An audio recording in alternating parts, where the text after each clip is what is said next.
has done the same thing to Nigerians and other Africans, but no one calls it xenophobia. Why I am bringing this is that in South Africa, and I want to specifically talk about the Ghanaian gentleman that they has blown up, has gone viral, and the one that was confronted by I don't know if it's March on March or which one of them. I watched that video myself, host, and I want to categorically state a fact that was not xenophobia, to a point where this gentleman, in his own admission, admitted that yes, indeed, he came in as a visitor, and his stay in South Africa expired, and he chose to stay longer. Now, host, there cannot be any country, a country that there are no laws. It's a lawless country. Anarchy and all the results of lawlessness will happen there.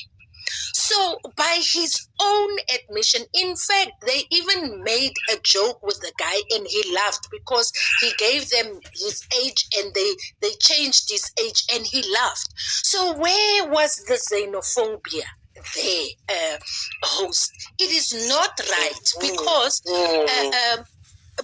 people in the rest of Africa forget that they too had to deport people. And then, host, one thing that fuels the fire is because people come onto, especially Nigerians, would come onto platforms such as these and then call us names. You know, you're in another man's country, you say that the people are uneducated, they are lazy, HIV infected, we have not gone to school and things like that. Now, those are the kind of insults, host, that fuels animosity. Now, in fairness, the Ghanaians, they don't do that type of things. It is primarily the Nigerians that do that. Now, then people become surprised when there is animosity and certain things happen. We are. See, my sister, hold on one second. I completely agree with you, but what I'm trying to do is I'm trying to not label anybody criminal. If you keep labeling Nigerians as criminals, they are going to keep behaving as criminals. If you keep labeling Ghanaians as criminals, they are going to keep behaving as criminals. Because let me give you an example. That woman, Jacinta, when she was interviewing that Ghanaian man on the street, that man showed the paper. Jacinta wasn't there, my friend. No, when she was interviewing, it wasn't Jacinta, it was another person. Hold on. Hold on one second. I'm 1 second, my brother. I'm about to get done with the matter. The matter, you see. Her name is Victoria Africa. That's the who's that idiot with the long mouth? Where are you talking long? Oh, now wow. The Victoria Africa, the lady who confronted that Ghanaian guy. Victoria Africa, you see, let me tell you something about that Ghanaian person. That Ghanaian person presented the paper, and that paper showed that man left the country for 1 day and came back the next day. That is a common immigration scam that they do in South Africa. They tell you you can leave the country in 1 day and come back, but that's fraud. How can you come to the country with a visa and establish a business? That is completely correct. But you see, the South Africans are approaching it in the wrong way. The way they are marketing themselves on social media is very wrong. Everybody is looking at you. But you see, I understand the South Africans in a way that they have tried to go to the police. They have tried to speak to the immigration. Like, say in Ghana, if you do that, the immigration will come and they'll sack you. The police will come and they'll sack you. But the South Africans, they have tried to do that. But the immigration, the police, they are not doing anything. They will arrest that person.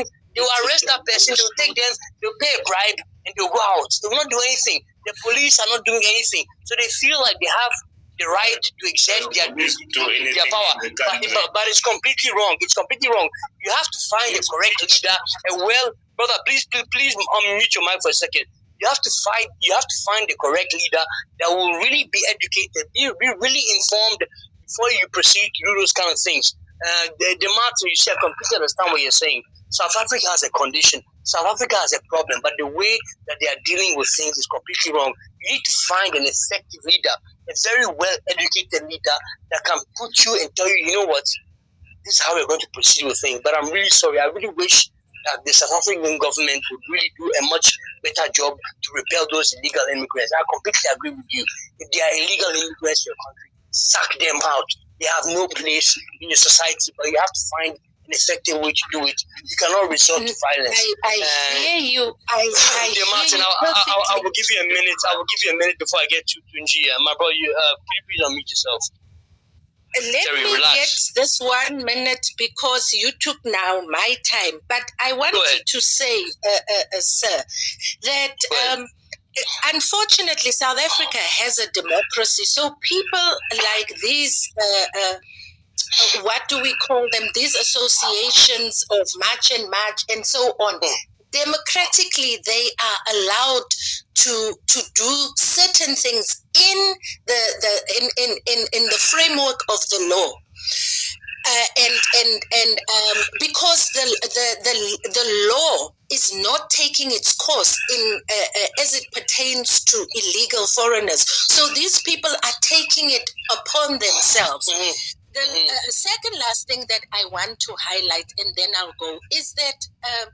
Sir, South Africa is not the headquarters of Africa. We cannot, there is no space or resources to accommodate everyone. Therefore, those who are coming in should come in legally documented, and then we will live with them as we have done so for 20 odd years before things came out of hand.